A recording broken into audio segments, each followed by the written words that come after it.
മുസ്ലിമീങ്ങള് ഇപ്പൊ ആകെപ്പാടെ എവിടെയാ? ചെകുത്താനും കടലിനും മധ്യ. എന്ത് ചെയ്യുമെന്നറിയാതെ പതറി നിൽക്കുക. ഈ പ്രശ്നത്തിന് എന്തേലും പരിഹാരമുണ്ടോ? എല്ലാരും അന്വേഷണത്തിൽ ഇത്രയും കടുത്ത പരീക്ഷണം, ഇങ്ങനെ പരീക്ഷണം നമുക്ക് വരെ വരുമ്പോൾ പല ആളുകളും നമ്മുടെ വിശ്വാസത്തെ ചോദ്യം ചെയ്തുകൊണ്ട് പലരും പറയും മുസ്ലിങ്ങൾക്ക് എവിടെയും പ്രയാസ. ഇതാണ് ഇസ്ലാമിന്റെ കുഴപ്പം. സോഷ്യൽ മീഡിയയിലൂടെയൊക്കെ നമ്മളെ മോശമായി ചിത്രീകരിച്ചുകൊണ്ട് ഇസ്ലാമിന്റെ ശത്രുക്കൾ പ്രചരിപ്പിക്കുന്നുണ്ട്. എവിടെ മുസ്ലിം ഉണ്ടോ അവിടെ അവന് പ്രശ്നമാ, അല്ലേ? സംശയമൊന്നുമില്ല. പക്ഷെ ഇത് പറയുന്നവരുണ്ടാക്കണ പ്രശ്നം തന്നെയാ. ഈ പ്രശ്നം മുഴുവൻ ഉണ്ടാക്കണത് ഈ പറയണവനാ. എന്നിട്ട് പറയും ഇതേ പ്രശ്നമല്ലേ എന്ന്. ഇറാഖി പ്രശ്നമല്ലേ എന്ന് ആരാ ചോദിക്കണേ? അമേരിക്കയുടെ ആള്. ഉണ്ടാക്കിയ ആരാ? അമേരിക്ക. ഫലസ്തീനി പ്രശ്നമല്ലേ എന്ന് ഇസ്രയേലിന്റെ ആള്. ഉണ്ടാക്കിയ ആരാ? ഇസ്രയേല്, അല്ലേ? അഫ്ഗാനിൽ പ്രശ്നമല്ലേ എന്ന് ചോദിക്കുന്നവരുണ്ട്. അഫ്ഗാനിലെ പ്രശ്നം ഉണ്ടാക്കിയതാരാ? അമേരിക്കയല്ലേ, അല്ലേ? യഥാർത്ഥത്തിൽ ഈ പ്രശ്നത്തിന്റെയൊക്കെ പിന്നിൽ പ്രവർത്തിക്കുന്ന ശക്തികൾ മുസ്ലിമീങ്ങൾ പ്രശ്നത്തിലാണെന്ന് വരുത്തി തീർത്തുകൊണ്ട്, മുസ്ലിമീങ്ങൾക്ക് പരീക്ഷണമാണെന്ന് പറഞ്ഞുകൊണ്ട് മുസൽമാന്റെ ഈമാനിൽ നിന്ന് അവനെ വ്യതിചലിപ്പിക്കാൻ വേണ്ടി ശ്രമിക്കുമ്പോൾ അള്ളാഹുവിന്റെ ഖുർആൻ മനസ്സിലാക്കിയില്ല എങ്കിൽ എന്റെ പ്രിയപ്പെട്ട സഹോദരന്മാരെ, നമ്മുടെ വിശ്വാസം പതറിപ്പോകും.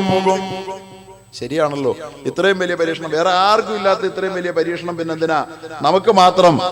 ഈ മതം അത്ര ശരിയാണെങ്കിൽ ഇങ്ങനെ വരാൻ പാടില്ലല്ലോ എന്നൊക്കെ ആരെങ്കിലും വിചാരിക്കുന്നുണ്ടെങ്കിൽ എന്റെ പ്രിയപ്പെട്ടവരെ, അള്ള പറയുന്നു നിന്നെ പടച്ചത് തന്നെ പരീക്ഷിക്കാനാ. പടച്ചത് തന്നെ പരീക്ഷിക്കാനാ, യാതൊരു സംശയമില്ല. എവിടെയും പരീക്ഷണം. തുർക്കിയിൽ പരീക്ഷണം, ഖത്തറിൽ പരീക്ഷണം, ഫലസ്തീനിൽ പരീക്ഷണം, അങ്ങനെ അങ്ങനെ അങ്ങനെ ലോകത്തിന്റെ പല കോണുകളിലും പരീക്ഷണങ്ങളുടെ കഥകൾ നമ്മൾ നിരന്തരം ഇന്നലകളിൽ കേൾക്കുകയായിരുന്നു. പക്ഷേ ഇന്ന് ആ പരീക്ഷണം കേൾവിയല്ല, ഒരു യാഥാർത്ഥ്യമായി, ഒരു അനുഭവമായി ഇന്ത്യയിൽ ജീവിക്കുന്ന നമ്മുടെ മുമ്പിൽ വന്നു നിൽക്കുകയാണ്. പരീക്ഷണങ്ങളിൽ നിന്ന് ഒളിച്ചോടാനാണ് നമ്മൾ എപ്പോഴും ശ്രമിച്ചുകൊണ്ടിരുന്നത്. പരീക്ഷണങ്ങൾ വരുമ്പം വഴിമാറി നടക്കാൻ വേണ്ടിയിട്ട്, പരീക്ഷയ്ക്ക് ജയിച്ച് ഡോക്ടറാകാൻ വേണ്ടി പഠിക്കാൻ വേണ്ടി ഇറങ്ങി തിരിച്ച ഒരു വിദ്യാർത്ഥിയാ. അവൻ പരീക്ഷയുടെ സമയമാകുമ്പോ പരീക്ഷ പേടികൊണ്ട് എക്സാമിൽ പങ്കെടുക്കാതെ മാറി നിൽക്കും. അവൻ ഡോക്ടർ ആവുമല്ലോ, അല്ലേ? അവൻ എഞ്ചിനീയർ ആവുമല്ലോ, അല്ലേ? മുസ്ലിം സമുദായത്തെ അള്ളാഹു താല പരീക്ഷിക്കുകയാണ്. എന്തിനു വേണ്ടിയെന്നറിയോ? മുസ്ലിമിന് അള്ളാഹു വാഗ്ദാനം ചെയ്തിരിക്കുന്നത് സ്വർഗമാണ്, ഈ ലോകമല്ല. ഈ ലോകം അള്ളാഹുടെ മുമ്പിൽ വലിയ വിലയുള്ളൊന്നുള്ള ലോകമൊന്നുമല്ല, അത്ര വലിയ സംഭവമൊന്നുമല്ല. ഈ ലോകമല്ല ലോകം. ഇതിനപ്പുറത്ത് ഈ പ്രപഞ്ചത്തിൽ എത്ര വിസ്തൃതമായ ലോകങ്ങൾ പരന്നു കിടക്കുന്നു.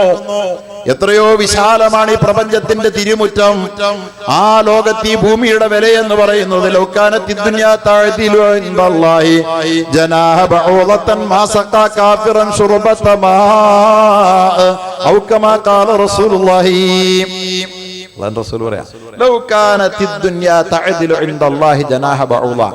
ഈ മഹാപ്രപഞ്ചത്തിൽ ഈ ഭൂമിക്ക് ഒരു കൊതുകിന്റെ ചിറകിന്റെ തൂക്കമുണ്ടായിരുന്നെങ്കിൽ, ഈ മഹാപ്രപഞ്ചത്തിൽ അള്ളാഹുവിന്റെ വിശാലമായ ലോകത്ത് ഈ ഭൂമി എന്ന് പറയുന്ന മനുഷ്യൻ ജീവിക്കുന്ന ഈ ഭൂമിക്ക് ഒരു കൊതുകിന്റെ ചിറകിന്റെ വിലയുണ്ടായിരുന്നുവെങ്കിൽ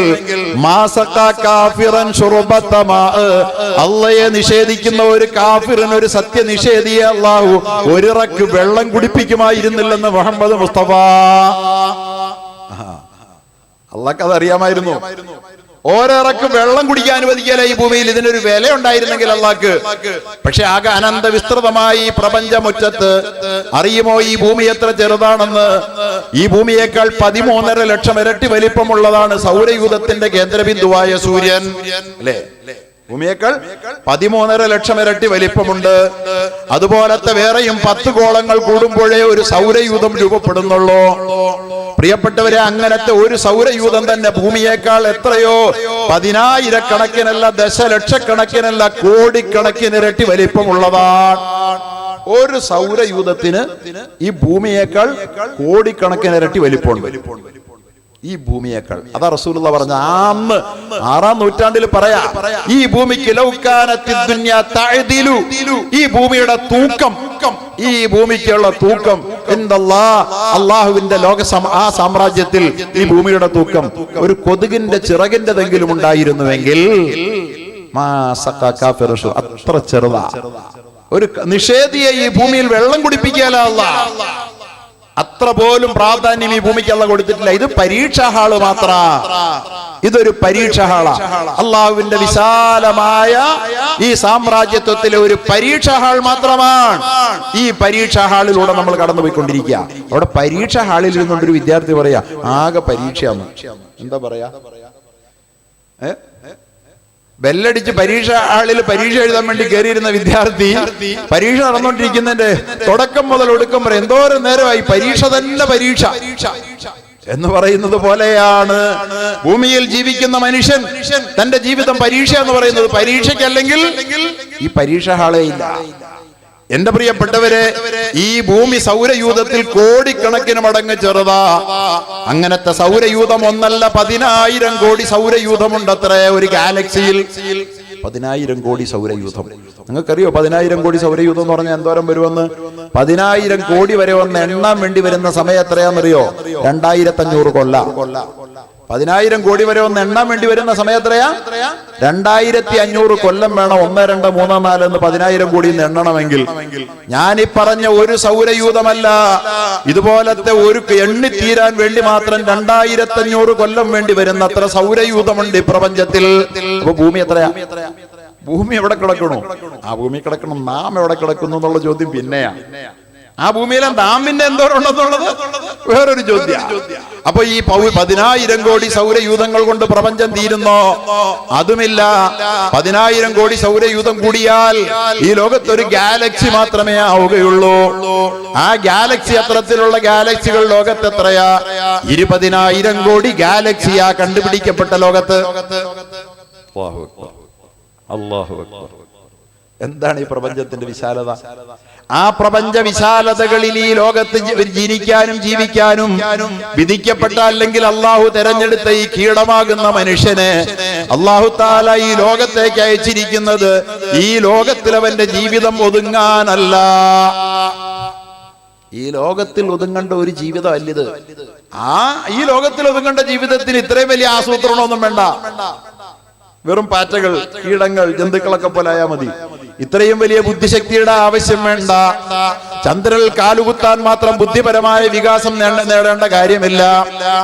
അതുപോലെ തന്നെ എവറസ്റ്റ് താണ്ടാൻ പറ്റുന്ന വിധത്തിൽ, ആകാശത്തിൽ പക്ഷികളെ പോലെ ഊളിയിട്ട് പറക്കാൻ പറ്റുന്ന വിധത്തിൽ, സമുദ്രത്തിന്റെ അടിത്തട്ടിലൂടെ മത്സ്യങ്ങളെ പോലെ ഊളിയിട്ട് സഞ്ചരിക്കാൻ പറ്റുന്ന വിധത്തിൽ വളരാനും വികസിക്കാനും കഴിയുന്ന ഒരു ബുദ്ധി ഈ ഭൂമിയിൽ ജീവിച്ച് ചത്തുപോകാൻ വേണ്ടിയുള്ള ഒരു മനുഷ്യന് കൊടുക്കേണ്ട കാര്യമില്ല.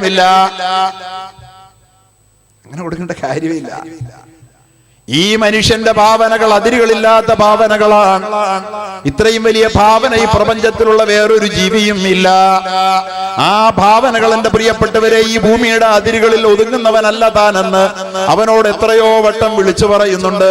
ഈ ഭൂമി നിനക്ക് ഉള്ളതല്ല, നീ ഈ ഭൂമിയിൽ ഒതുങ്ങുന്നവനല്ല നീ എന്ന് എന്റെ എന്റെ ബുദ്ധിയും എന്റെ ഭാവനയും എന്നെ ഓരോ ദിവസവും വിളിച്ചു പറയുന്നില്ലേ? ഇല്ലേ? ഇവിടുന്ന് മൈനാഗപ്പള്ളി വരെ പോകണമെങ്കിൽ എത്ര സമയം വേണം? 1.5 മണിക്കൂർ വേണ്ടി വരും നടന്നു പോകാൻ, എന്റെ ബോഡിക്ക്, എന്റെ ശരീരത്തിന്, അല്ലേ? പക്ഷെ എന്റെ ഭാവനയ്ക്കോ എന്റെ മനസ്സിന് മൈനാഗപ്പള്ളി പോകാനോ തിരുവനന്തപുരം പോകാനോ നിമിഷം വേണ്ട. വാഷിംഗ്ടണിൽ പോകാൻ സമയം വേണ്ട. ഷാർജയിൽ പോകാൻ സമയം വേണ്ട. ലോകത്തിന്റെ ഒരു കോണിലും പറന്നു ചെല്ലാൻ എന്റെ മനസ്സിന് സമയം വേണ്ട. സൗരയൂഥത്തിൽ കടന്നു പോകാൻ സമയം വേണ്ട. ഗാലക്സികൾ താണ്ടാൻ സമയം വേണ്ടാത്ത, ആർക്കും പിടിയിൽ ഒതുക്കാൻ കഴിയാത്ത അനന്തമായ ഭാവനകളെ ഉള്ളിൽ ഒതുക്കി നിൽക്കുന്ന ഈ വിശ്വമഹാപ്രപഞ്ചത്തിലെ അത്ഭുതമാണ് മനുഷ്യൻ. ഇതൊരു വല്ലാത്ത സാധന. ഈ മനുഷ്യനെ ഇത്രയും ഭാവന നൽകി, ഇത്രയും മേധാശക്തി നൽകി, ഇത്രയും ബുദ്ധി നൽകി, ഇത്രയും ചിന്ത നൽകി, ഇത്രയും വാക്ക് വൈഭവം നൽകി. നമ്മൾ ആരാണ് യഥാർത്ഥത്തിൽ? ഇതൊക്കെ ഒന്ന് പരീക്ഷിക്കാൻ ഇതിലൊരു എക്സാമിനേഷൻ ഇല്ലെങ്കിൽ പിന്നെ എന്താ ഇതിനൊക്കെ ഒരു അർത്ഥമുള്ളത്? ഇതിനൊക്കെ ഒരു എക്സാമിനേഷൻ ഇല്ലെന്ന് പറഞ്ഞാൽ പിന്നെന്താ അർത്ഥമുള്ളത്? കന്നാലി നമ്മൾ തുല്യ എന്ന് പറഞ്ഞാല് എന്തോ ആണ് വചസ്സുകൾ? നമ്മുടെ വാക്കുകളോ മനസ്സിലൊരു ആശയം നിരൂപിച്ചാൽ മാത്രം മതി. ഒന്നാലോചിക്കാൻ പോലും നേരമില്ലാതെ നമ്മുടെ വാക്കുകളിലൂടെ അനർഘമായ വാക്പ്രവാഹമായി അത് ഒലിച്ചിറങ്ങുകയാണ്. ഇത്തരത്തിൽ ലോകത്തൊരു ജീവിയും വേറെ ഇല്ല. അങ്ങനെ അത്ഭുതകരമായ വാക്കുശേഷി കൊണ്ട് അനുഗ്രഹീതനായവൻ, അത്ഭുതകരമായ ചിന്താശേഷി കൊണ്ട് അനുഗ്രഹീതനായവൻ, അനുഗ്രഹീതമായ ബുദ്ധിശക്തി കൊണ്ട് അനുഗ്രഹീതനായ ഈ മനുഷ്യനെ അല്ലാഹു തആല പടച്ചത് തന്നെ പരീക്ഷിക്കാൻ വേണ്ടിയാണ്, അല്ലെങ്കിൽ പടയ്ക്കുമായിരുന്നില്ല. വല്ലദീ ഖലഖൽ മൗത വൽ ഹയാത ലിയബ്ലുവകും അയ്യുകും അഹ്സനു അമലാ വഹുവൽ അസീസുൽ ഗഫൂർ. ഖുർആനിൽ അല്ലാഹ് എത്ര വട്ടാ പറഞ്ഞ മനുഷ്യ, അല്ലദീ ഖലഖൽ മൗത വൽ ഹയാത, നിന്റെ ജീവിതവും മരണവും ഞാൻ പടച്ചത് ലിയബ്ലുവകും, നിന്നെ പരീക്ഷിക്കാൻ വേണ്ടിയിട്ടാണ്. എന്ത് പരീക്ഷിക്കാനാ? അയ്യുകും അഹ്സനു അമലാ, ആരാണ് ഏറ്റവും നല്ല പ്രവർത്തനം ഈ ഭൂമുഖത്ത് കാഴ്ചവെക്കുന്നതെന്ന് കാണാനാണ്. ഈ ഭൂമിയിൽ നമ്മുടെ പ്രവൃത്തി ഏറ്റവും നന്നാക്കിയതാരാ? നല്ല മികച്ച പെർഫോമൻസ് ആരാണ്? നല്ല പ്രധാനമന്ത്രി മൻമോഹൻ സിംഗ് ആണോ മോഡിയാണോ? ആരാണ് നല്ല ആഭ്യന്തരമന്ത്രി? ചിദംബരം ആണോ അമിത്ഷയാണോ? ആരാണ് നല്ല മുഖ്യമന്ത്രി? ഇങ്ങനെ നല്ലതാകാനും ചീത്തയാകാനുമുള്ള എല്ലാ കഴിവുകളും നൽകിയിട്ട് നല്ലത് ചെയ്യുന്നത് ആരാണ്, ചീത്ത ചെയ്യുന്നത് ആരാണെന്ന് നോക്കാനാണ് ലിയബ്ലുവകും അയ്യുകും അഹ്സനു അമലാ. നിങ്ങളുടെ കർമ്മങ്ങൾ, നിങ്ങളുടെ അമലുകളിലെ പെർഫോമൻസ് വിലയിരുത്താൻ വേണ്ടിയിട്ട് മാത്രമാണ് കേട്ടോ നിങ്ങളെ ഈ മാതിരി ജീവിതം തന്ന് ഈ ലോകത്തേക്ക് വിട്ടത്. സൂക്ഷിച്ച് നമ്മൾ ജീവിച്ചോണം. അള്ളാഹുടെ CCTV കീഴില, പടച്ചവന്റെ CCTV കീഴില നമ്മുടെ ഓരോ അക്ഷരവും. അതെ, ഈ ക്യാമറ ഒരു TV എന്നെ പകർത്തി എടുത്തുകൊണ്ടിരിക്കുക. ഇപ്പൊ കേൾക്കാം മറ്റുള്ള ലോകർക്ക്, നാളെ കേൾക്കാം, വീണ്ടും വേണമെങ്കിൽ കേൾക്കാം, അല്ലേ? ഈ CCTV ഒക്കെ വരുന്നതിന് മുമ്പേ അള്ളാഹ് പറഞ്ഞു, അള്ളാഹുവിന്റെ റസൂൽ പറഞ്ഞു, CCTVയുടെ കീഴിലാണ് മാ യൽഫിളു മിൻ ഖൗലിൻ ഇല്ലാ ലദൈഹി റഖീബുൻ അതീദ്. മനുഷ്യ, നീ ഉരിയാടുന്ന ഓരോ വാക്കും പിടിച്ചെടുക്കാൻ എന്റെ ആകാശ സംവിധാനങ്ങൾ കാത്തുനിൽപ്പുണ്ട്. റഖീബ്, നിരീക്ഷണ സംവിധാനമുണ്ട്. അതീദ് അറിയോ? അപ്പൊ പറഞ്ഞു, ചുമ്മാ വെറുതെ പറയാ, അങ്ങനെയൊന്നും ഒരു സംവിധാനം ഇവിടെ ഇല്ലാന്ന്. പക്ഷെ ഇപ്പൊ നമ്മൾ തന്നെ നിരീക്ഷണ സംവിധാനം ഏർപ്പെടുത്തിയ ലോകത്താണ് നമ്മൾ ജീവിച്ചുകൊണ്ടിരിക്കുന്നത്. ഇപ്പോഴാണ് നമുക്ക് തഖ്വ വന്നത്. CCTVയുടെ കീഴിൽ വന്നു കഴിയുമ്പോൾ ആളുകളെല്ലാം മുത്തഖീങ്ങളാവും, അല്ലേ? CCTV ഉണ്ടെന്ന് പറയുമ്പോ എല്ലാവർക്കും തഖ്വയായില്ലേ? നമുക്ക് ഈ തഖ്വ നിരീക്ഷിക്കാൻ വേണ്ടി ലിയബ്ലുവകും അയ്യുകും അഹ്സനു അമലാ, നിങ്ങളിൽ ആരാണ് ഏറ്റവും നല്ല പ്രവൃത്തി കാഴ്ചവെച്ചതെന്ന് കാണാനാണ്.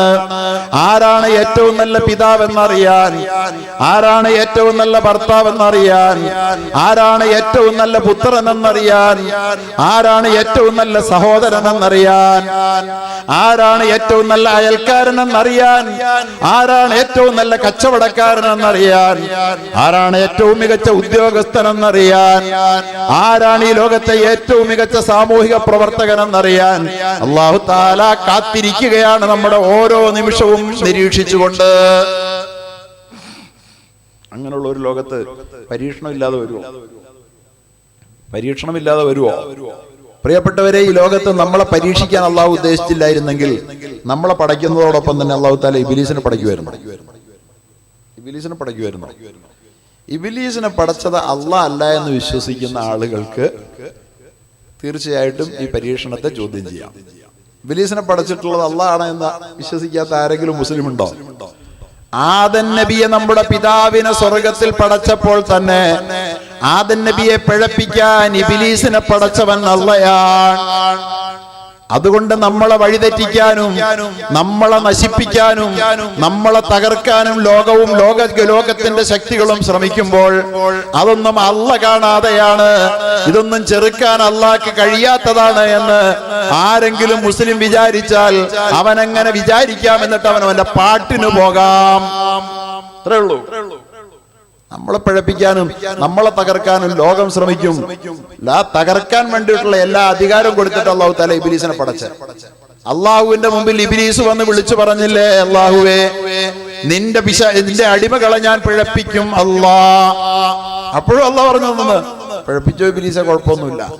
അപ്പൊ പറഞ്ഞു, തുമ്മല ആത്തിയന്നഹും മിൻ ബൈനി ഐദീഹിം വമിൻ ഖൽഫിഹിം വഅൻ അയ്മാനിഹിം വഅൻ ശമാഇലിഹിം വലാ തജിദു അക്തറഹും ശാകിരീൻ. അല്ലാഹ് അവരുടെ മുമ്പിൽ കൂടെ ഞാൻ ചെല്ലും, അവരുടെ പുറകിൽ കൂടെ ചെല്ലും, വലത്തോടെ ചെല്ലും, ഇടത്തോടെ ചെല്ലും. അവരിൽ അധിക പേരത്തെയും നിനക്ക് നന്ദി ചെയ്യുന്നവരായി കാണാൻ ഞാൻ അനുവദിക്കുകയില്ല പടച്ചവനെ എന്ന് പറഞ്ഞപ്പോൾ അല്ലാഹു തആല പറഞ്ഞു, അതും സമ്മതിച്ചു എന്ന് അല്ലാഹു തആല പറഞ്ഞു. അപ്പൊ എന്റെ പ്രിയപ്പെട്ട സഹോദരന്മാരെ, ഇബ്ലീസിനെ പടച്ചുകൊണ്ട് നമ്മുടെ ജീവിതത്തിന് പരീക്ഷണം വെച്ച അല്ലാഹ് ആ ഇബ്ലീസിന്റെ ശക്തികൾ ഈ ലോകത്ത് നിലനിൽക്കുന്നിടത്തോളം കാലം നമ്മെ തകർക്കാൻ, നമ്മെ പിഴപ്പിക്കാൻ, നമ്മെ ശശിപ്പിക്കാൻ ഇബ്ലീസിയൻ ശക്തികൾ ശ്രമിക്കും. ലോകത്ത് ഇസ്ലാം അനുഭവിച്ചുകൊണ്ടിരിക്കുന്ന പ്രശ്നം ഇബ്ലീസിയൻ ശക്തികളുടേതാണ്, അല്ലാതെ വേറെ ആരുടെ അല്ല.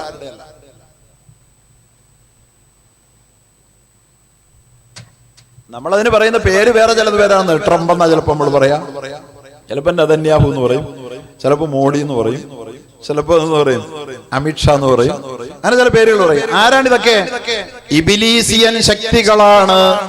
ഇസ്ലാമിന്റെ എതിർദിശയിൽ നിലയുറപ്പിച്ചിരിക്കുന്ന ശക്തികൾ ആദമിന്റെ എതിർദിശയിൽ നിലയുറപ്പിച്ച അതേ ശക്തി തന്നെയാണ്. ആ ശക്തിയുടെ പേരാണ് ഇബ്ലീസ്. ഇബ്ലീസിന്റെ പ്രവർത്തനം സ്വർഗത്തിൽ ആരംഭിച്ചെങ്കിൽ ഈ ലോകത്ത് മനുഷ്യൻ വന്നിറങ്ങിയ അന്നു മുതൽ ഇബ്ലീസും അവന്റെ അനുയായികളും ഈ മനുഷ്യരാശിയെ വഴിപിഴപ്പിക്കാൻ വേണ്ടി കിണഞ്ഞ് ശ്രമിച്ചുകൊണ്ടിരിക്കുകയാണെങ്കിൽ എന്റെ പ്രിയപ്പെട്ടവരെ, ഇബ്ലീസ് പണി നിർത്തുമെന്ന് ഖുർആൻ പറഞ്ഞിട്ടില്ല, ഇബ്ലീസ് പണി നിർത്തുമെന്ന് ഹദീസ് പഠിപ്പിച്ചിട്ടില്ല, പുണ്യ റസൂൽ നമ്മോട് പറഞ്ഞിട്ടില്ല. എക്കാലത്തും ഇബ്ലീസ് ആക്റ്റീവാണ്. പലരും ഇബ്ലീസ് ആക്റ്റീവാണ്.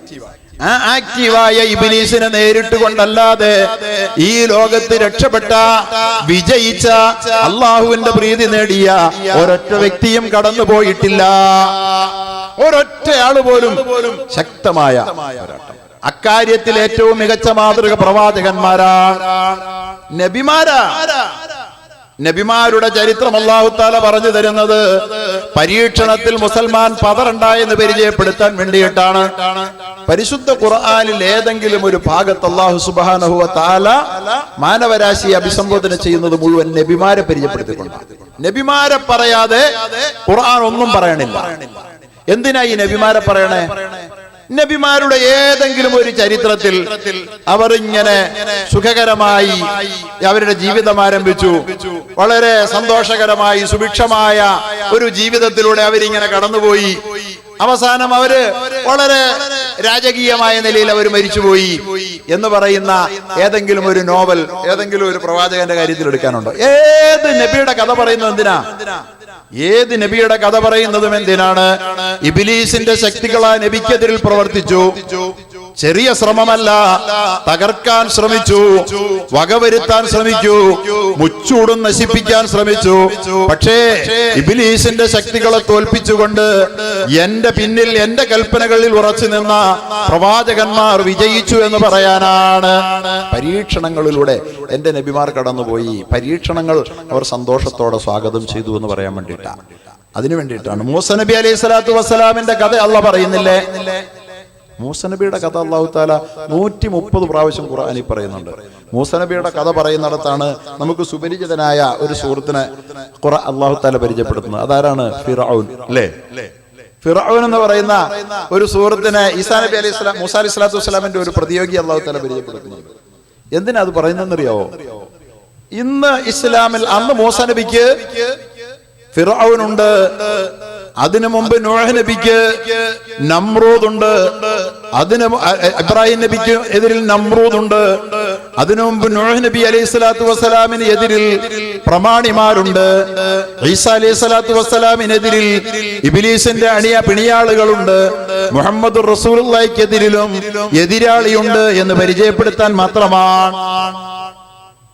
ഇന്ത്യയിലെന്നല്ല, ലോകത്തെന്നല്ല, ഏറ്റവും വലിയ അധികാരത്തിന്റെ തലക്കനവും കാണിച്ച് ലോക പോലീസായി ചമഞ്ഞു നിൽക്കുന്നവന്റെ പേരെന്തുവായിക്കൊള്ളട്ടെ, അവൻ ഈ ലോകത്ത് ഇല്ല എങ്കിൽ മുസൽമാന്റെ പരീക്ഷണം നടക്കില്ല.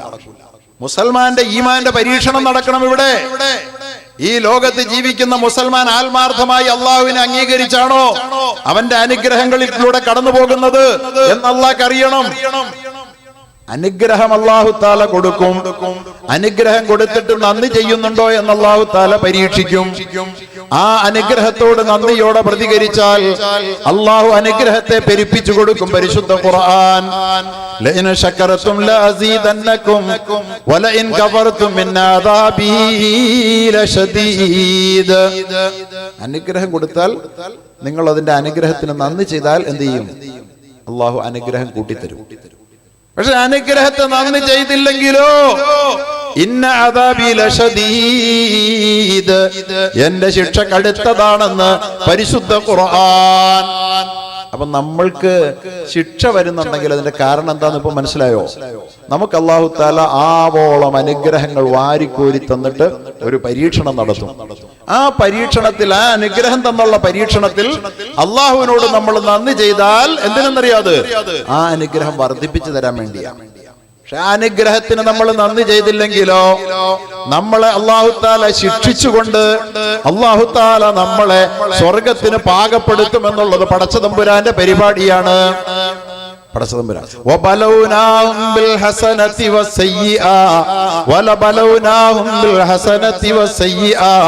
നാം അവരെ നന്മ കൊടുത്തൊന്ന് പരീക്ഷിച്ചു നോക്കും, പിന്നീടോ തിന്മ കൊടുത്തായിരിക്കും പരീക്ഷിക്കുക. എന്തിനാ? നന്മ ആവോളം തന്നു. നോക്ക്, നമ്മുടെ കേരളത്തെ സംബന്ധിച്ചിടത്തോളം നമുക്ക് അല്ലാഹു തആല തന്ന അനുഗ്രഹങ്ങൾക്ക് വല്ല കണക്കുണ്ടോ? നന്മ തന്ന് നമ്മളെ അല്ലാഹ് പരീക്ഷിച്ചതിന് ഇന്നലകളിൽ നമുക്ക് സങ്കല്പിക്കാൻ പറ്റാത്ത വിധത്തിലുള്ള അനുഗ്രഹങ്ങളല്ലേ നമുക്ക് അല്ലാഹു തആല തന്നത്. ഇപ്പൊ പ്രളയം വന്നു, അതുപോലെ പല പരീക്ഷണങ്ങൾ നമ്മുടെ ജീവിതത്തിലൂടെ കടന്നുപോയി. വാസ്തവത്തിൽ ഇപ്പൊ NRC ആണ് നമ്മളെ എല്ലാരെയും പിടിച്ചു ഞെരുക്കുന്ന സംഗതിയെങ്കിലും NRCയെക്കാളും വലിയൊരു സംഭവം അതിനു മുമ്പും വന്നായിരുന്നു. അത് നമ്മൾ മറന്നുപോയതാ. അത് പ്രളയമാ. ഇപ്പോ ഈ പ്രളയ ജലം കേരളത്തെ മുക്കിക്കൊല്ലും എന്ന വിധത്തിൽ പ്രളയം കയറി വന്നു.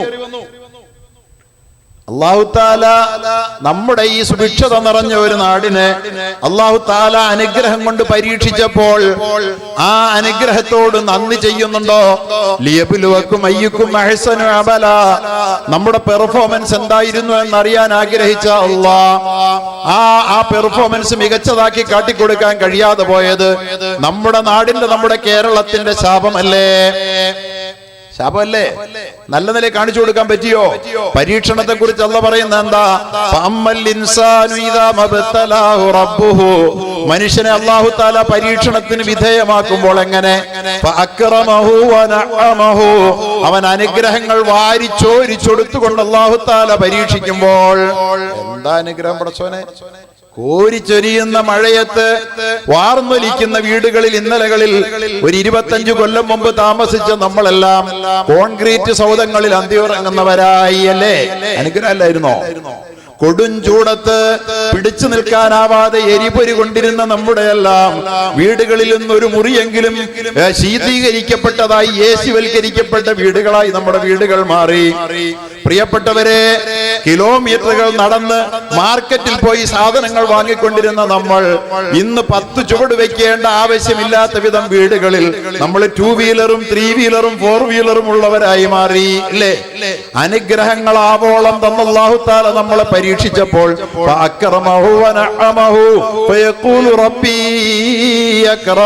അവൻ പറഞ്ഞു, അല്ലാഹ് എന്നെ അംഗീകരിച്ചിരിക്കുക, ബഹുമാനിച്ചിരിക്കുക, ഇപ്പൊ വലിയ നിലയിലും വിലയിലുമാണ് ഞാൻ എന്ന് പറഞ്ഞവൻ ഇങ്ങനെ പൊങ്ങി നടന്നു.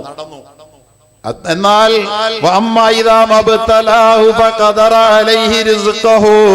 എന്നാൽ മനുഷ്യൻ അല്ലാഹു തആല അവന്റെ അനുഗ്രഹങ്ങളൊന്ന് പിൻവലിച്ചു, ഒരു മാന്യം വരുത്തി, ഒരു പ്രയാസം വരുത്തി. അങ്ങനെ അല്ലാഹു തആല അവനെ പരീക്ഷിക്കുമ്പോഴോ അവന്റെ ഉപജീവനങ്ങൾക്ക് ഒരല്പം മുട്ടുവരുത്തി, മാന്ദ്യം വരുത്തി, ക്ഷാമം വരുത്തിയാൽ അപ്പൊ മനുഷ്യൻ പറയും, ഓ അല്ലാഹ് എന്നെ കൈവിട്ട് കളഞ്ഞല്ലോ, ഞാൻ ഇങ്ങനെയൊക്കെ നടന്നിട്ടും എന്നെ അല്ലാഹ് ഇങ്ങനെ ആക്കി കളഞ്ഞല്ലോ. പറയരുത് കൂട്ടരെ, പറയരുത്. അങ്ങനെ ഞാൻ നിസ്കരിച്ചിട്ടും നോമ്പ് വെച്ചിട്ടും അല്ലാഹു തആല എനിക്ക് പ്രയാസം വരുത്തിയത് എന്താ? ചോദിക്കരുത് നാം. കാരണം ഇത് രണ്ടും പരീക്ഷണമാണ്. അല്ലാഹ് പറയാ, കല്ലാ ബല്ലാ തുക്രിമൂനൽ യതീം. അല്ല കേട്ടോ, അല്ല. തന്നപ്പോ നിന്നെ ബഹുമാനിച്ചതോ എടുത്തപ്പോ നിന്നെ നിന്ദിച്ചതോ അല്ല. ബല്ലാ തുക്രിമൂനൽ യതീം. കയ്യിൽ കാശ് തന്നപ്പോൾ നീ യതീമിന്റെ കാര്യം പരിഗണിച്ചിരുന്നോടാ? കയ്യിൽ കാശ് തന്നപ്പോൾ നീ യതീമിന്റെ കാര്യം പരിഗണിച്ചിരുന്നോ? വല്ലാ തുക്രിമൂനൽ യതീമ വലാ തഹാബ്ബൂന അലാ തആമിൽ മിസ്കീൻ. നീ സുഭിക്ഷതയിലേക്ക്, നിറവിലേക്ക് ഉയർന്നപ്പോൾ, നീ സമ്പന്നതയുടെ മേൽപ്പെട്ടിലേക്ക് നീ ഉയർന്നപ്പോൾ, അഗതികൾ അന്നം കഴിക്കാതെ നിന്റെ പരിസരത്ത് അന്തി ഉറങ്ങുന്നുണ്ടോ എന്ന് പരിശോധിക്കാൻ നിനക്ക് നേരം കിട്ടിയോ? അവന്റെ പ്രശ്നം പരിഗണിച്ചോ? പാവപ്പെട്ട നിന്റെ അയൽപക്കത്തെ പെൺകുട്ടി വിവാഹം കഴിച്ചു കൊടുക്കാൻ വേണ്ടി പണ്ടമില്ലാതെ പ്രയാസപ്പെട്ടപ്പോൾ നിന്റെ ഒരേ ഒരു മകളെ നീ കോടിക്കണക്കിന് രൂപയുടെ പന്തലൊരുക്കിക്കൊണ്ടും ഭക്ഷണം വിളമ്പിക്കൊണ്ടും നീ കോടിക്കണക്കിന് രൂപയുടെ മാമാങ്കം നടത്തി കല്യാണം നടത്തിയവനല്ലേടാ. അനുഗ്രഹങ്ങൾ തന്നപ്പോൾ നന്ദി ചെയ്തോ? ഇത് പരീക്ഷിക്കാൻ വേണ്ടി തന്നെയാ മനുഷ്യൻ പടച്ചവനെ പടച്ചത്. മനുഷ്യനെ പടച്ചതിനാ അനുഗ്രഹങ്ങളോട് നന്ദി ചെയ്യുമെന്നറിയാൻ വേണ്ടിട്ടാ. സഹോദരന്മാരെ, ഈ പരീക്ഷണത്തിൽ നിന്ന് ഒഴിഞ്ഞു നിൽക്കാൻ ആർക്കും പറ്റില്ല. അള്ളാഹു പറയുകയാണ്, അള്ളാഹു താല ഒരു നഗരവാസികളെ, ഒരു ഗ്രാമവാസികളെ നിങ്ങൾക്ക് ഉദാഹരണമായി പറഞ്ഞു തരികയാണ്. കാനത്ത് ഖറിയത്തൻ ആമിന, അവർ നിർഭയരായി ജീവിച്ച ഒരു ഗ്രാമമായിരുന്നു. ഒന്നിനെയും പേടിക്കണ്ട. ഒരുപക്ഷെ എനിക്ക് തോന്നാറുണ്ട് ഈ ആയത്തോതുമ്പോൾ കേരളത്തെ കുറിച്ച് പറയാന്ന്. കാരണം എന്താ? ഫലസ്തീനിൽ പ്രശ്നം വന്നപ്പോ നമ്മൾ പറഞ്ഞു അത് അവിടത്തെ എന്തോ കുഴപ്പമാ. അഫ്ഗാനിൽ പ്രശ്നം വന്നപ്പോ പറഞ്ഞു അത് അവരുടെ എന്തോ കുഴപ്പമാ, നമുക്കൊന്നും പേടിക്കണ്ട. ഇറാഖിൽ പ്രശ്നം വന്നപ്പോ പറഞ്ഞു നമുക്ക് പേടിക്കണ്ട, കാനത്ത് ഖറിയത്തൻ ആമീന. ഉത്തർപ്രദേശിൽ പ്രശ്നം വന്നപ്പോ നമ്മൾ പറഞ്ഞു അത് അവിടുത്തെ പ്രശ്നമാ, നമ്മളെ അത് ബാധിക്കില്ല. ബോംബെയിൽ കലാപം നടന്നപ്പോ നമ്മൾ പറഞ്ഞു അത് നമ്മളെ ബാധിക്കില്ല, നമുക്ക് പേടിക്കണ്ട. കാനത്ത് ഖറിയത്തൻ ആമീന, ഒട്ടും പേടിക്കാതെ ജീവിച്ച ഒരു നാടായിരുന്നു അത്. അല്ല പറയാൻ ഒന്നും പേടിക്കണ്ട, നിർഭയമായി ജീവിച്ചു. മുത്തുമഇന്നതൻ, സ്വസ്ഥമായി ശാന്തമായി അന്തി ഉറങ്ങിയ ഒരു നാടാണ്. അനുഗ്രഹങ്ങൾ അവർക്ക് വേണ്ടി അല്ലാഹു തആല വാരിക്കോരി കൊടുത്തു. എന്നിട്ടോ അവർക്ക് എല്ലാ ഭാഗത്തു നിന്നും ഇങ്ങനെ ഉപഭോഗ വസ്തുക്കൾ കിട്ടിക്കൊണ്ടിരുന്നു, ശമ്പളം വന്നുകൊണ്ടിരുന്നു, അതുപോലെ തന്നെ എല്ലാം കിട്ടിക്കൊണ്ടിരുന്നു. ലോകത്ത് ഉൽപ്പാദിപ്പിക്കപ്പെടുന്ന ഏറ്റവും നല്ല വസ്തുക്കൾ എല്ലാ ഭാഗത്തു നിന്നും മിൻകുല്ലി മക്കാനിൻ, എല്ലാ രാജ്യത്തിൽ നിന്നും വന്നുകൊണ്ടിരുന്നു.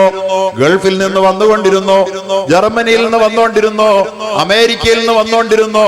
അങ്ങനെ എല്ലാ നാടുകളിൽ നിന്നും അവർക്ക് അള്ളാഹുവിന്റെ അനുഗ്രഹങ്ങൾ അവരിലേക്ക് ഒഴുകി വന്നുകൊണ്ടിരുന്നു. അവർ പക്ഷെ അള്ളാഹുവിന്റെ അനുഗ്രഹത്തോട് നന്ദിയോടെ പ്രതികരിച്ചില്ല. നന്ദിയോടെ കാണിച്ച എന്താ ചെയ്തേ? കിട്ടിയത് മുഴുവൻ ദൂർത്തടിച്ചു. രണ്ട് മക്കളും മാതാപിതാക്കളും 1000 സ്ക്വയർ ഫീറ്റ് അധികപ്പറ്റാണ്. 3000-ഓ 5000-ഓ സ്ക്വയർ ഫീറ്റ് ഇല്ലാത്ത വീട് വെച്ചൂടാ. കഫറത്ത് ബിഅൻഉമില്ല, എല്ലാ ഭാഗത്തു നിന്നും അവർക്ക് ഇങ്ങനെ വിഭവങ്ങൾ ഒഴുകിയെത്തിക്കൊണ്ടിരുന്നു. റിസ്ക് വന്നു ചേർന്നുകൊണ്ടിരുന്നു, അവർക്ക് പണം വന്നു ചേർന്നുകൊണ്ടിരുന്നു. ശാന്തമായി അന്തി ഉറങ്ങിയിരുന്ന നാടാണ്. കഫറത്ത് ബിഅൻഉമില്ല, അതെല്ലാം ഉപയോഗിച്ച് അവൻ എന്ത് ചെയ്തു? ദശലക്ഷങ്ങളുടെ കൊട്ടാരം കെട്ടി. ദശലക്ഷങ്ങളുടെ കൊട്ടാരം.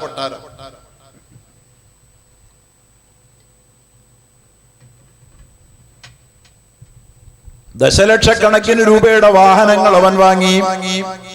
ദശലക്ഷങ്ങൾ മുടക്കി അവൻ കല്യാണം നടത്തി. അപ്പോൾ അവൻ ഒട്ടും പരിഗണിച്ചില്ല തന്റെ പ്രയാസം അനുഭവിക്കുന്ന സഹോദരങ്ങളെ അവൻ ഒട്ടും പരിഗണിച്ചില്ല.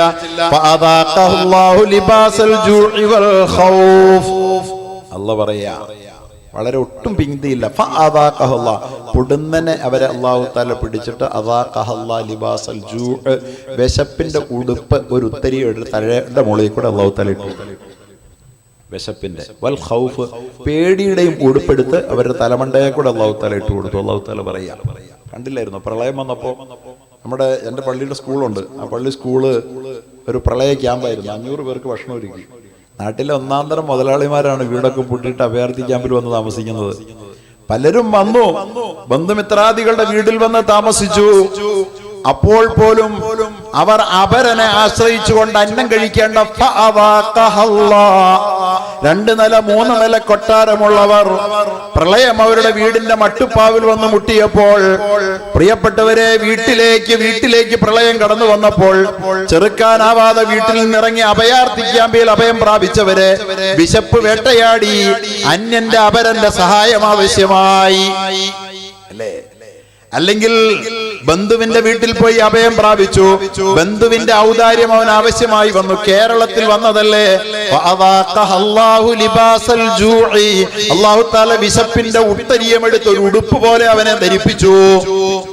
വൽ ഖൗഫി, പേടിയും വന്നു. പ്രളയകാലത്ത് നാം അത് കണ്ടതാണ്. ഇപ്പോഴത്തെ പേടിയേക്കാളും വലിയ പേടിയായിരുന്നു. കാരണം എന്താണെന്നറിയോ? അന്നൊരു വെള്ളിയാഴ്ച തോരാ മഴ കേരളമാകെ പെയ്ത് തിമിർത്ത് പെയ്ത തോരാ മഴയിൽ പല ഭാഗത്തും മക്കളും മരുമക്കളും വേണ്ടപ്പെട്ടവരും പഠിക്കാൻ പോയ വിദ്യാർത്ഥികളായ മക്കളും ഒക്കെ കുടുങ്ങിക്കിടന്നപ്പോൾ അവരെ ഒന്ന് വീട്ടിൽ പോലും എത്തിക്കാൻ കഴിയാതെ പലരും പല വഴികളിൽ പ്രയാസപ്പെട്ടു അല്ലേ, പ്രയാസപ്പെട്ടു. അങ്ങനെ എല്ലാവരും ഭയന്നുപോയി. അന്നത്തെ ഒരു രാത്രിയിൽ മഴ തോരുന്നില്ലെന്ന് കണ്ടപ്പോൾ ആ വെള്ളിയാഴ്ച രാവിലെ പരിശുദ്ധമായ കഅബാലയത്തിലടക്കം ലോകത്തിന്റെ എല്ലാ കോണുകളിലും പള്ളികളിലും പാതിരാത്രി വീടുകളിലും അള്ളാഹുവിന്റെ നേരെ പ്രാർത്ഥനകളുടെ കരങ്ങൾ ഉയർന്നില്ലേ? പേടിച്ചില്ലേ? എന്താ പേടിച്ചേ? ഇപ്പൊ ഇതുകൊണ്ടിരിക്കുന്ന മഴ, ഓരോ പ്രാവശ്യം മഴ മുറുകുമ്പോഴും മനുഷ്യന്റെ മനസ്സിൽ പേടി മുറുകിക്കൊണ്ടിരുന്നു. ഇന്ന് നാം അത് മറന്നുപോയതാണ്. വല്ലാത്ത പേടിയായിരുന്നു അത്. അന്നത്തെ പാതിരാത്രിയിൽ അള്ളാഹു അവന്റെ പ്രത്യേകമായ അനുമതിയോടുകൂടി അനുഗ്രഹത്തോടുകൂടി ആ വെള്ളിയാഴ്ചയുടെ രാത്രിയിൽ അള്ളാഹു താല മഴയെ പിടിച്ചു കെട്ടിയില്ലായിരുന്നുവെങ്കിൽ പ്രിയപ്പെട്ടവരെ കേരളത്തിന്റെ ദുരന്തം അതിലൊടുങ്ങുമായിരുന്നോ? അള്ളാഹു അനുഗ്രഹങ്ങൾ ആവോളം വാരിച്ചോരി തെരിയുമ്പോൾ അതിനോട് അനുഗ്രഹത്തെ നന്ദിയോടുകൂടി പ്രതികരിക്കുന്നതിന് പകരം നന്ദികേട് കാണിക്കുന്ന ആളുകളെ ഒട്ടും താമസിയാതെ അള്ളാഹു താല അവരെ രുചിപ്പിച്ചത് ലിബാസൽ ജൂഇ വൽ ഖൗഫി, പേടിയുടെയും വിശപ്പിന്റെയും ഉടയാടയാണ് ധരിപ്പിച്ചത്. അനുഗ്രഹങ്ങൾ നമുക്ക് അല്ലാഹു തആല തന്നുകൊണ്ടൊരു പരീക്ഷണമുണ്ട്. ആ അനുഗ്രഹത്തിന് നന്ദി ചെയ്യുന്നോ എന്നറിയാൻ വേണ്ടിയിട്ടുള്ള പരീക്ഷണം. ഇനി അനുഗ്രഹത്തിന് നന്ദി ചെയ്തിട്ടില്ലെങ്കിൽ പിന്നെ എന്താ ചെയ്യുക? അല്ലാഹു തആല അനുഗ്രഹത്തെ തിരിച്ചെടുത്തുകൊണ്ട് ഒരു പരീക്ഷണമുണ്ട്. എന്തിനാ? നന്മ കൊടുത്ത് അല്ലാഹു ആദ്യം പരീക്ഷിക്കും. അതിൽ വിജയിക്കുന്നില്ലെന്ന് കണ്ടാൽ അല്ലാഹു തആല ദോഷം കൊടുത്ത് പരീക്ഷിക്കും രണ്ടാമത്. എന്തിനാത്? അല്ലാഹു ഉത്തരം പറയുന്നുണ്ട്. ലഅല്ലഹും യർജിഊൻ, അവരെന്നോട് അഹദ് ചെയ്തവരാണ്, അവരെന്റെ ലാ ഇലാഹ ഇല്ലല്ലാഹ് പറഞ്ഞവരാണ്, അവർക്ക് സ്വർഗം കൊടുക്കാമെന്ന് ഞാൻ ഓഫർ ചെയ്തതാണ്. പക്ഷെ സ്വർഗത്തിന്റെ പരീക്ഷണത്തിൽ അവർ തോറ്റുപോയതാണ്. അനുഗ്രഹത്തിന്റെ സമയത്ത് അനുഗ്രഹത്തോട് നന്ദി ചെയ്യാൻ കഴിയാഞ്ഞവരാണ്. നമസ്കാരത്തിൽ പോലും കൃത്യത പാലിക്കാത്തവരാണ്. റമദാനിലെ നോമ്പിനെ അവഗണിച്ചവരാണ്. സക്കാത്ത് കണക്ക് നോക്കാൻ അവർ ഒരിക്കൽ പോലും ശ്രമിക്കാതിരുന്നവരാണ്. പൈസ കയ്യിലുണ്ടായിട്ടും ഹജ്ജ് പോലും ചെയ്യാഞ്ഞവരാണ്. അനുഗ്രഹം കൊടുത്തപ്പോ ചെയ്യേണ്ട വിധത്തിൽ നന്ദി ചെയ്തില്ല എന്ന് മാത്രമല്ല, ഇന്നൽ മുബദ്ദിരീന കാനു ഇഖ്വാന ശയാത്തീൻ, ധൂർത്തടിക്കുന്നവൻ, അള്ള കൊടുത്തിരിക്കുന്ന അനുഗ്രഹങ്ങളെ ധൂർത്തടിക്കുന്നവൻ അവൻ ഇബ്ലീസിന്റെ പിശാചിന്റെ കൂട്ടാളിയാണ്. ആദമിന്റെ മക്കളല്ല അവൻ ഇബ്ലീസിന്റെ ആളാണ്. അതുകൊണ്ട് നിങ്ങൾ ധൂർത്തടിക്കരുതേ എന്ന് അള്ള പറഞ്ഞത് ഒട്ടും പരിഗണിക്കാതെ എന്റെ പ്രിയപ്പെട്ടവരെ ധൂർത്തടിച്ചില്ലേ? ഇല്ലെന്ന് പറയാൻ പറ്റുമോ? ഞാനൊക്കെ എറണാകുളത്താ ഉള്ളത്. ഏറ്റവും കൂടുതൽ നമ്മുടെ അവിടെ സിയാൽ 3 ലക്ഷം 5 ലക്ഷം ഒക്കെ വാടക കൊടുത്താൽ മാത്രം കിട്ടുന്ന കൺവെൻഷൻ സെന്ററുകൾ മാത്രം എടുത്ത് കല്യാണം നടത്തുന്ന 100 പേരെ പരിശോധിച്ചാൽ 95 മുസൽമാനാ. 95 മുസൽമാനാ. കാരണം മിക്കവാറും എറണാകുളത്തായതിന്റെ പേരിൽ സിയാലിലും അഡിലക്സിലും ഒക്കെ മിക്കവാറും ഒരാഴ്ച 2 ആഴ്ച കൂടുമ്പോൾ കല്യാണം നടത്താൻ പോകേണ്ടി വരാറുള്ള ആളാണ് ഞാൻ. അപ്പൊ അവിടെ ഒരു ഗ്യാപ്പ് ഹിന്ദുവിനും ക്രിസ്ത്യാനിക്കും കല്യാണം നടത്താൻ ഗ്യാപ്പും കൊടുക്കാറില്ല മുസ്ലിം. ദശലക്ഷക്കണക്കിന് രൂപയുടെ ഹാളെടുത്ത് കല്യാണം നടത്തുക എന്ന ഭ്രാന്ത് ഹിന്ദു സഹോദരങ്ങൾക്ക് ഇത്രയും ഇല്ല, ക്രിസ്ത്യൻ സഹോദരങ്ങൾക്കും ഇത്രയും ഇല്ല. ഈ ഭ്രാന്ത് പണം ധാരാളമായപ്പോൾ മുസൽമാന് വന്നുപോയ ഭ്രാന്തല്ലേ? ഈ ഭ്രാന്തിനെ അല്ലാഹു തആല അനുഗ്രഹം കൊടുത്ത് പരീക്ഷിച്ചപ്പോൾ മോശമായി പ്രതികരിച്ചു പോയവരെ സ്വർഗത്തിൽ എത്തിക്കാമെന്ന് അല്ലാഹു തആല കൊടുത്തിരിക്കുന്ന ഒരു ഓഫറുണ്ട്. ലാ ഇലാഹ ഇല്ലല്ലാഹുടെ ഓഫറാണ്. ലാ ഇലാഹ ഇല്ലല്ലാഹ് പറഞ്ഞാണല്ലോ. ലാ ഇലാഹ ഇല്ലല്ലാഹ് പറഞ്ഞല്ലേ അല്ലാഹുവിന്റെ ഏകത്വം അംഗീകരിച്ചവനല്ലേ? പക്ഷേ അനുഗ്രഹം കൊടുത്തൊരു പരീക്ഷണമുണ്ട്. ആ പരീക്ഷണത്തിൽ തോറ്റുപോയാൽ പിന്നെ പരീക്ഷിക്കുന്ന ദോഷം കൊടുത്തിട്ടാണ്. പിന്നെ പരീക്ഷിക്കുന്ന എങ്ങനെയാ? ദോഷം കൊടുത്തിട്ടാ. സങ്കടപ്പെട്ടിട്ട് കാര്യമൊന്നുമില്ല. പഴയതിലേക്ക് തിരിച്ചു വരണം. പെട്ടെന്നൊന്നും വിചാരിച്ചാൽ നടക്കൂല. ദോഷം അതിൻ്റെതായ ദോഷം എങ്ങനെയൊക്കെ വരും. അള്ള പറയുന്നുണ്ട്, പരീക്ഷണമില്ലാത്ത ഇസ്ലാമില്ല കൂട്ടരെ. പരീക്ഷണമില്ലാത്തവന് സ്വർഗമില്ലെന്നറിയണം സഹോദരങ്ങളെ. പരീക്ഷണത്തിന്റെ സമ്മാനമാണ് സ്വർഗം. അതത്രയും വിശാലമാണ്, അത്ര അനുഗ്രഹീതമാണ്. മിനിമം ഒരു സ്വർഗവാസിക്ക് കിട്ടുന്ന സ്വർഗം ഈ ഭൂമിയുടെ 10 മടങ്ങല്ലേ. ഒരു സ്വർഗവാസിക്ക് അല്ലാഹു തആല കൊടുക്കുന്ന സ്വർഗം എത്രയാ? ഉണ്ടല്ലോ കയ്യില് ആവശ്യം പോലെ. ഞാൻ നേരത്തെ പറഞ്ഞ കണക്കില്ലേ, ഭൂമിയേക്കാൾ 13.5 ലക്ഷം ഇരട്ടി വലിപ്പമാണ് സൂര്യന്. അതുപോലത്തെ 10,000 കോടി സൗരയൂഥങ്ങളാ, അതുപോലത്തെ 20,000 കോടി ഗാലക്സികളാ. ഇതൊക്കെ എന്തിനാ പടച്ചിട്ടിരിക്കുന്നെന്ന് പറയാൻ ഒരുത്തനും അറിയില്ല. ഇതൊക്കെ എന്തിനാ? ഭൂമി അതൊക്കെ അത് നമുക്ക് ജീവിക്കാനാ. പക്ഷെ ഈ പടയ്ക്കപ്പെട്ട ഈ മഹാപ്രപഞ്ചങ്ങളൊക്കെ എന്തിനാന്ന് ആർക്കും അറിയില്ല. 14 നൂറ്റാണ്ട് മുഹമ്മദ് റസൂലുള്ളാഹി പറഞ്ഞു, മിനിമം മുഅ്മിനിന് അല്ലാഹു കൊടുക്കുന്ന സ്വർഗത്തിന് ഭൂമിയുടെ 10 ഇരട്ടി വലിപ്പമുണ്ടെന്ന് മുഹമ്മദ് റസൂലുള്ളാഹി. മിനിമം. നഷ്ടമുണ്ടോ? ഇനി മരിച്ചാലെന്താ? ഷഹീദായാലെന്താ? നീ കോൺസെൻട്രേഷൻ ക്യാമ്പിൽ പോയാലെന്താ? അല്ലാഹു കാക്കട്ടെ. ഡിറ്റൻഷൻ ക്യാമ്പിൽ പോയാ എന്താ? അതിന്റെ പേരിൽ കിട്ടാൻ പോകുന്നത് 10 സെന്റ് അല്ല, 1 ഏക്കറല്ല, അല്ലെങ്കിൽ ഒരു 5 ഏക്കർ തോട്ടമല്ല. ഈ മഹാഭൂമിയുടെ ഈ സമുദ്രങ്ങൾ അലറി വിളിക്കുന്ന, അലമാലകൾ അലറി വിളിക്കുന്ന സമുദ്രങ്ങളുള്ള ഭൂമിയുടെ, അമ്പിളി അമ്മാവനോടക്കം പറയുന്ന ഹിമാലയം 80 കിലോമീറ്റർ ഉയരത്തിൽ തലയുയർത്തി നിൽക്കുന്ന ഈ ഭൂമിയുടെ, അതുപോലെ തന്നെ സഹാറ പോലുള്ള 100 കണക്കിന് 1000 കിലോമീറ്റർ പരന്നു കിടക്കുന്ന സമതലങ്ങളുള്ള ഈ മഹാഭൂമിയുടെ 10 ഇരട്ടി വലിപ്പമുള്ള സ്വർഗം കുറഞ്ഞ പക്ഷം ഒരു മുസ്ലിമിന് ഞാൻ നൽകുമെന്ന് അള്ളാഹു പറയുന്നുവെന്ന് മുഹമ്മദ് മുസ്തഫ സല്ലല്ലാഹു അലൈഹി വസല്ലം പറയുമ്പോ, സ്വർഗത്തിന് ഒരു പരീക്ഷയുണ്ട് ഇവിടെ. ആ സ്വർഗത്തിന്റെ പരീക്ഷയിലാണ് മുസൽമാൻ. ആ മുസൽമാൻ അള്ളാഹ് അനുഗ്രഹം കൊടുത്തു. എവിടേക്ക് അനുഗ്രഹം കൊടുത്തേ? ഇവിടെ കേരളത്തിന്റെ കഥ ഞാനിപ്പോ പറഞ്ഞതേ ഉള്ളൂ. ഇപ്പൊ പരീക്ഷണം അനുഭവിക്കുന്ന എല്ലാ രാജ്യത്തും അള്ളാഹു തആല അനുഗ്രഹം. കാശ്മീരിൽ കൊടുത്തില്ലേ? സൗന്ദര്യം, അതുപോലെ തന്നെ ഏറ്റവും മനോഹരമായ പഴങ്ങൾ, ഏറ്റവും നല്ല സൗന്ദര്യം, നല്ല യോഗ്യതകളൊക്കെ ഉള്ളതായിരുന്നു. പക്ഷേ കാശ്മീരിന്റെ ഇന്നലകളെ കുറിച്ച് അറിയാവുന്നവർക്കറിയാം, അവർ ആ അനുഗ്രഹങ്ങളോട് വേണ്ട വിധം നന്ദി ചെയ്തില്ല. കാശ്മീർ എന്നൊരു പീഡന പർവ്വതമാണ്. പ്രിയപ്പെട്ടവരെ, ഫലസ്തീൻ ഓർത്ത് നോക്കുക. ഫലസ്തീൻ ലോകത്തെ ഏറ്റവും സുന്ദരന്മാരാണ്. ഫലസ്തീന്റെ മണ്ണിന്ന് ലോക ഭൂപടത്തിൽ നിന്ന് അവർ പിടിച്ചെടുക്കാൻ ശ്രമിച്ചു, സ്വന്തമാക്കാൻ ശ്രമിക്കുന്ന ജൂതന്റെ സെറ്റിൽമെന്റ് നടക്കുന്ന പ്രദേശം പോയി കണ്ടവനാണ് ഞാൻ. ഈ ഭൂമിയിലെ ഏറ്റവും മനോഹരമായ ഭൂപ്രദേശത്താണ് അല്ലാഹു അവരെ താമസിപ്പിച്ചത്. അവർക്ക് അല്ലാഹു തആല ഈമാൻ കൊടുത്തവരായിരുന്നു, സൗന്ദര്യം കൊടുത്തവരായിരുന്നു, സമ്പത്ത് കൊടുത്തവരായിരുന്നു, ലോകത്തെ ഏറ്റവും വിദ്യാസമ്പന്നരായ സമൂഹവും അവരായിരുന്നു, ഭൗതിക വിദ്യ. പക്ഷേ പ്രവാചകന്റെ ആ മക്കൾ അള്ളാഹുവിനെ മറന്നുപോയതിന്റെ ഫലമായി അവരിന്ന് അനുഭവിക്കുന്ന അദാബല്ലേ. ഇറാഖ് അനുഗ്രഹം കൊടുത്ത് പരീക്ഷിച്ചില്ല. എവിടെയെങ്കിലും അനുഗ്രഹം കൊടുക്കാതിരുന്നോ? ഇറാഖ് എത്ര സുഖസമൃദ്ധമായിരുന്നു, സമ്പൽ സമൃദ്ധമായിരുന്നു. സദ്ദാം ഹുസൈൻ എന്ന് പറയുന്ന ഭരണാധികാരി അവിടെ ഉണ്ടായിരുന്നു. ആ രാജ്യത്തിന് കുഴപ്പമൊന്നും ഉണ്ടായിരുന്നില്ല. പക്ഷേ യഥാ രാജ തഥാ പ്രജ, ഭരണാധികാരിയും ഭരണീയരും ഒന്നുപോലെ. അള്ളാഹു വേണ്ടെന്ന് പറഞ്ഞ നഹ്നു നത്റുകു ഹാദൽ കിതാബ്, ഈ ഖുർആനെ ഉയർത്തിപ്പിടിച്ചുകൊണ്ട് ഞാനിത് വലിച്ചെറിയുന്നു എന്ന് പ്രഖ്യാപിച്ച ഭരണാധികാരി. സദ്ദാമിനൊരു കാലം അങ്ങനെ ഉണ്ടായിരുന്നു. അള്ളാഹ് പുറത്തു കൊടുക്കട്ടെ. അവസാന ഈമാനോട് മരിച്ചു, സ്വർഗം കിട്ടി, അൽഹംദുലില്ലാഹ്. അതാണ് വബലൗനാഹും, നന്മ കൊടുത്ത് അള്ളാഹ് പരീക്ഷിച്ചപ്പോൾ നഹ്നു നത്റുകു ഹാദൽ കിതാബ് എന്ന് പറഞ്ഞ് തന്റെ കമ്മ്യൂണിസ്റ്റ് ആശയത്തിൽ അധിഷ്ഠിതമായ ബഅ്സ് പാർട്ടി കെട്ടിപ്പടുത്ത് അള്ളയെ തള്ളിപ്പറഞ്ഞ് നാടൊട്ടുക്കും തന്റെ പ്രതിമകൾ സ്ഥാപിച്ച അനിസ്ലാമികമായ തേർവാഴ്ച നടത്തിയ സദ്ദാം ഹുസൈൻ ഇറാഖി ജനത വെറുതെ അനുഭവിക്കാന്ന് വിചാരിച്ച അല്ലാഹു തആല അവർക്ക് അനുഗ്രഹങ്ങളുടെ കാനത്ത് ഖറിയത്തൻ ആമിനത്തൻ മുത്മഇന്ന, സുഖസമൃദ്ധമായ നിർഭീതമായ ശാന്തമായ ഒരു ജീവിതം കൊടുക്കാത്ത ഒരു നാടും ഇസ്ലാമിക ലോകത്തില്ല. ഇന്ന് പരീക്ഷിക്കപ്പെടുന്ന നാടുകൾ എല്ലാവർക്കും കൊടുത്തു. അല്ലാഹ് ഗൾഫ് മൊത്തം എടുത്തോ? ഗൾഫിന് അല്ലാഹ് കൊടുത്തതെന്താ? ഗൾഫിന് വലിയ, ഇപ്പൊ ഇറാനിലാകട്ടെ, ഇറാഖിലാകട്ടെ, ഫലസ്തീനിലാകട്ടെ, യമനിലാകട്ടെ, മറ്റെവിടെയും ആയിക്കൊള്ളട്ടെ, പേര് പറയാൻ അറിയാവുന്നതും അറിയാത്തതുമായ മുഴുവൻ ഗൾഫ് നാടുകൾക്കും അല്ലാഹു തആല ഈ പരീക്ഷണത്തോടും തൊട്ടു മുമ്പ് കൊടുത്തത് വബലൗനാഹും ബിൽ ഹസന, നന്മയുടെ പരീക്ഷണം, നന്മയുടെ സുഭിക്ഷതയുടെ പരീക്ഷണമാണ്.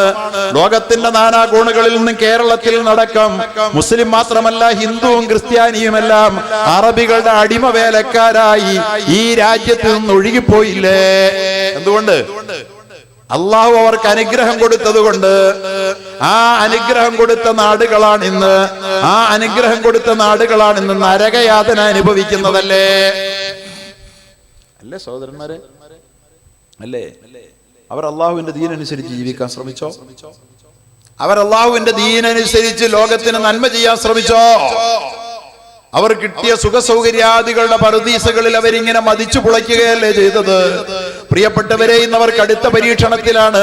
ഈ പരീക്ഷണം അവർക്ക് നഷ്ടമല്ല, ഈ പരീക്ഷണം അവർക്ക് ലാഭമാണ്. കാരണം അനുഗ്രഹത്തിന്റെ പരീക്ഷണത്തിൽ വിജയിക്കാൻ വിഷമമാണ്, ദോഷത്തിന്റെ പരീക്ഷണത്തിൽ വിജയിക്കാൻ എളുപ്പമാണ്. നന്മ കൊണ്ട് മുസ്ലിങ്ങളെ നിങ്ങളെ പരീക്ഷിക്കുമെന്നുള്ള പറഞ്ഞു നിർത്തിയിരുന്നെങ്കിൽ നമുക്ക് സംശയം വരുമായിരുന്നു. പക്ഷേ അല്ല പറയുകയാ, ചീത്ത കൊണ്ട് നന്മ തന്നിട്ട് നിങ്ങൾ വിജയിച്ചില്ലെന്ന് കണ്ടാൽ ചീത്ത തന്ന് നിങ്ങളെ നാം പരീക്ഷിക്കും കേട്ടോ. സംശയം വേണ്ട. കേരളത്തിൽ, ഇന്ത്യയിലുള്ള മുസ്ലിമീങ്ങൾക്ക് അള്ളാഹു ഭയരഹിതമായ സന്തോഷമുള്ള ജീവിതത്തിന്റെ എല്ലാ സുഖ കാലാവസ്ഥയും തന്നു.